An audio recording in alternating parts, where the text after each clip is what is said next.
All right, here we go. So the camera is a little trickier to use than the back camera, but in trade for higher quality, and I'll explain because the focus is a little more finicky. You have to manually focus it, but the side effect is that you get a really clear picture.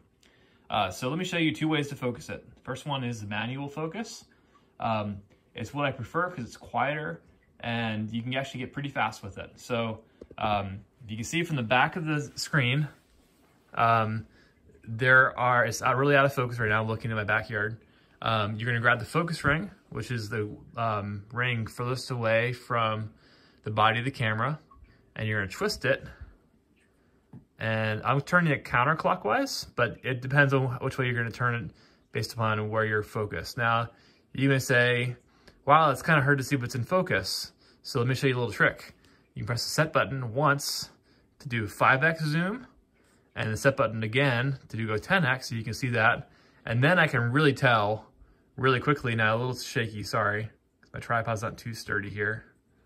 You can easily tell from there how in focus it is. And then you'll get back out to the regular zoom. Now, word of warning with this manual focus method is that when you press the set button, it does actually zoom for the person in the back who's viewing the image. So you want to make sure after you're done focusing the video file that you zoom back out again by pressing that button. So once is 5, twice is 10, and then back to normal.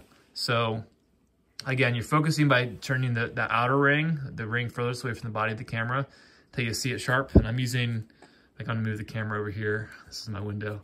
I'm gonna zoom in 10x so I can see a real big difference. I'm just gonna twist it until I see it getting sharper. And there's real sharp. And I'm gonna go back out. That is the manual focus setting. And I'll start another video to get for the autofocus.